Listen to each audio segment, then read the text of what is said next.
smile flickers between Steve and Kate, a fragile bridge built over the awkwardness of the previous moment. Are you sure about this, Steve? Bringing Kate along? It's a risk. She needs this, Jeremy. And we can use her skills. Besides, she owes too much already. Sam, his wolfish features etched with worry, shuffles closer, his gaze fixed on Steve. Please, we must go. My Sarah, she needs help. Now. We will get you to England, Sam. But we need to take care of a few things first. A day of rest and some therapy sessions. Then we fly. Anything. Anything at all. Just, please, don't put me in a cage. No cage, Sam. I promise. Kara. I'm so glad you're coming with us. Kate, England awaits. Joe and Peter exchange a knowing glance.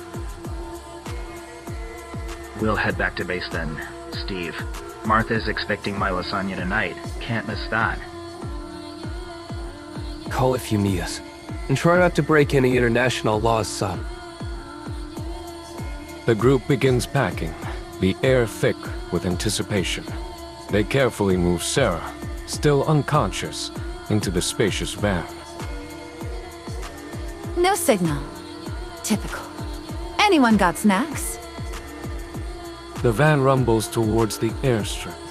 Inside the private army jet, Sam sits vigil by Sarah, his anxiety palpable. Kira settles beside Steve, her excitement barely contained. Jeremy sits with Tina, exchanging quiet whispers. Kate finds herself between Joe and Peter, who have launched into a heated debate. It's a fruit, Peter. End of discussion. Tell my dear boy, your culinary expertise clearly doesn't extend to botany. It's a vegetable, scientifically speaking.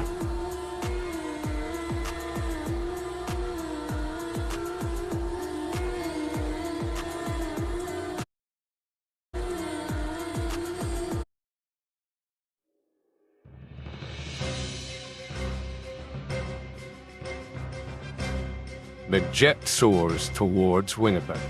The hum of the engines fills the cabin, a constant backdrop to the quiet murmur of conversations and the rustle of movement.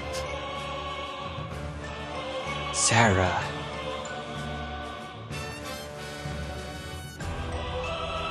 Panic flares in Sam's eyes. His primal instincts surge, a protective shield around his unconscious wife. Easy there, Sam. Let me see what I can do.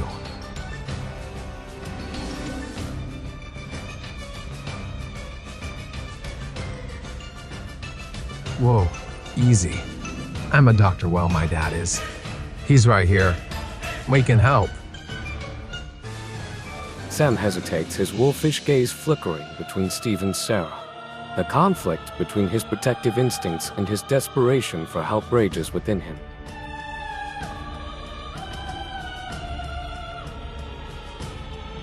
Should we have one of those electric pulse thingamajigs? You know, to shock her back? While Peter and Steve work on Sarah, Kira quietly slips out of her seat and approaches Sam.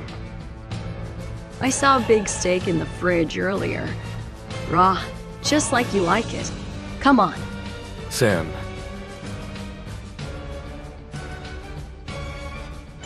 Hey, I was looking forward to that. But yeah, good thinking, Kira. Sorry, Joel. Figured Sam needed it more than we did right now. Quick thinking, Kara. Good work. No problem. Just hope she's okay.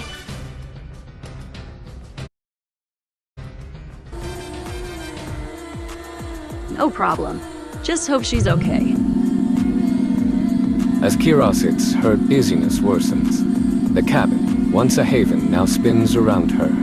Her vision blurs, the comforting smells of wood smoke and coffee twisting into a nauseating swirl.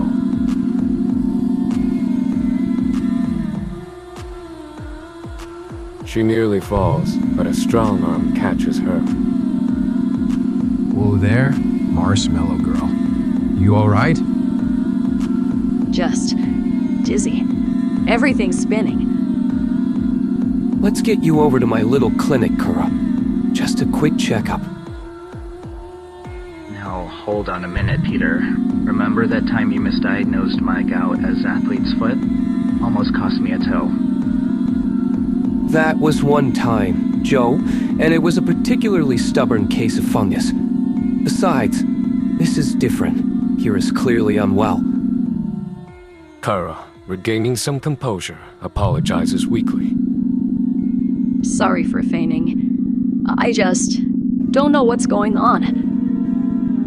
I'm a blaze of cabin pressure, Marshmallow Girl. Nothing to worry about.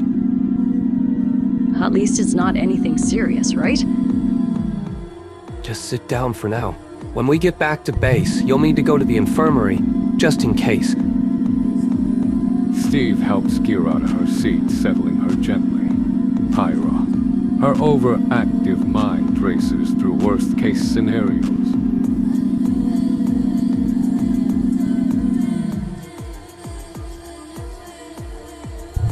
Are they going to be alright, Peter? Sar and Kara, I mean. Sarah. She might need surgery. Hard to say for sure without proper equipment. As for Kira, hopefully, it's just exhaustion, but best to be safe. The cabin falls quiet, the only sound the steady hum of the engines. A fragile peace settles over the group, a tense calm before the storm of uncertainty that lies ahead.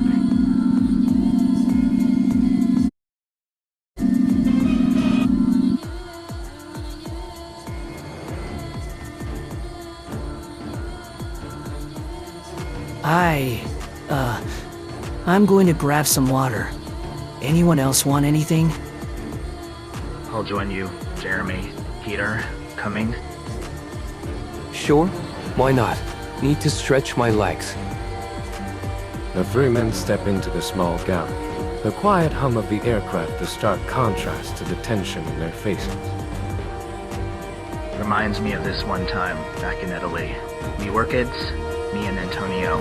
Found a stray dog, SC runnier thing you ever saw. Grandpa, seriously? Now's not the time for one of your rambling stories. Just trying to lighten the mood, son. This whole situation, it's unsettling. The cabin door slides open, revealing Kate, her face pale. General Thompson just sent through an update.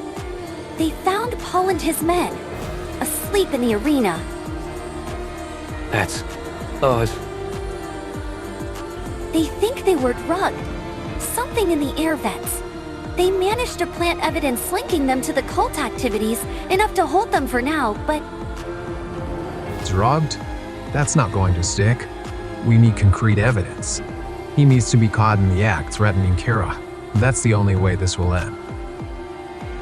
He remembers Paul's threat, the chilling promise in his eyes. A wave of protectiveness washes over him.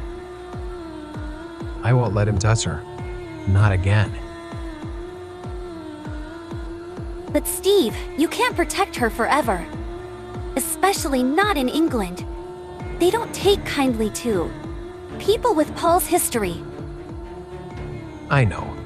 But if we send her back now, she'll be trapped there. She won't be able to come back home. A girl like Kara, obsessed with England, its history, those sexy accents. She'll be in heaven. That's what I'm afraid of.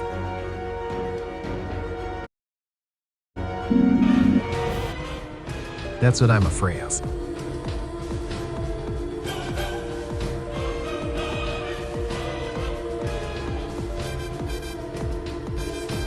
That's what I'm... Afraid of what, exactly? England?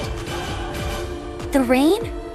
Afraid of her being so obsessed with it, when it's so dangerous for her there. Afraid she won't be safe.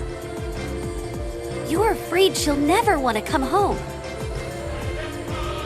Steve's breath catches in his throat. Kate's words hit nerve, a truth he hadn't fully acknowledged. How? How did you know? Lucky guess. Nearby, Zack, having finished a steak, wipes his mouth and returns to Sarah's side, his worry palpable. See, she'll be alright, won't she? We're doing everything we can, Sam. This flight to the base hospital will give her the best chance.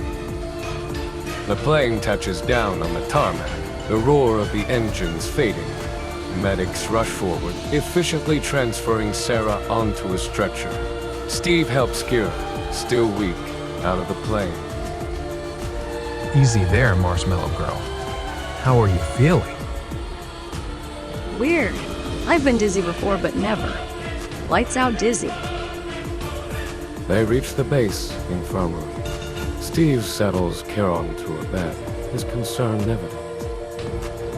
That's why you need a full checkup. That whole ordeal, it wasn't normal. It's all a bit fuzzy, like a bad dream. But I remember that woman, the one who follows Paul around. I think she stuck me with something. A needle. There was a dark liquid inside. Steve's blood runs cold. Paul. Always Paul. Doctor, we need a blood test. Now. Check for toxins, sedatives, anything unusual. Right away, Steve. I'll also order a full neurological workup just to be safe.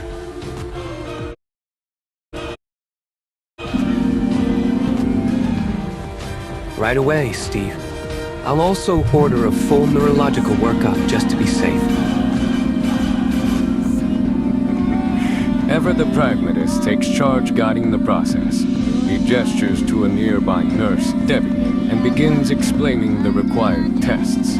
As Peter oversees the blood draw, Steve nervously paces, his hand resting on his sidearm. He glances at Kira, worry-etching lines onto his face, noticing a faint tremor in her hand. Steve, I hope I'm wrong.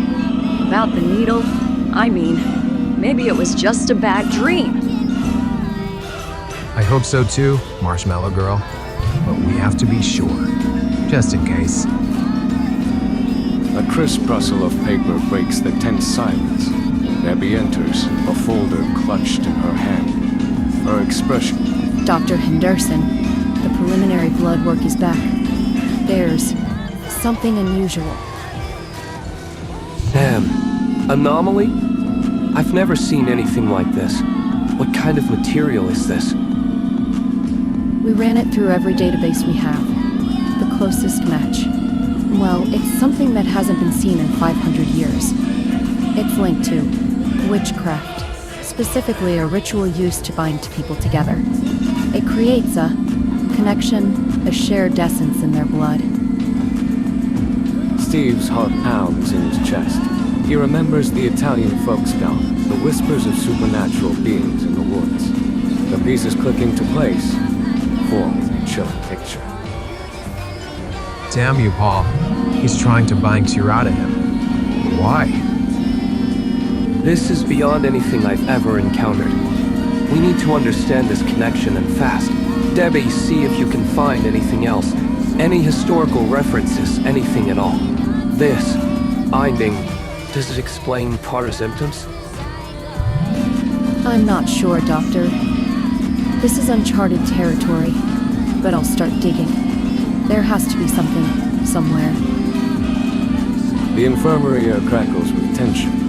The hum of the medical equipment seems to amplify the growing needs. Steve watches Kara, her pale face a stark contrast to the crisp white sheets. The promise he made her echoes in his mind, England, a safe haven. Now, that promise feels impossibly distant. We'll figure this out, Kira. I promise. We'll get through this together.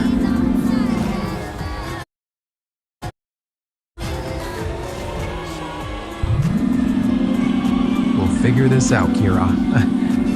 I promise. We'll get through this together. Steve squeezes Kira's hand, his heart heavy with worry. The fluorescence of the infirmary light casts a sterile glow on her pale face. Steve, what's happening? Is this a heart attack?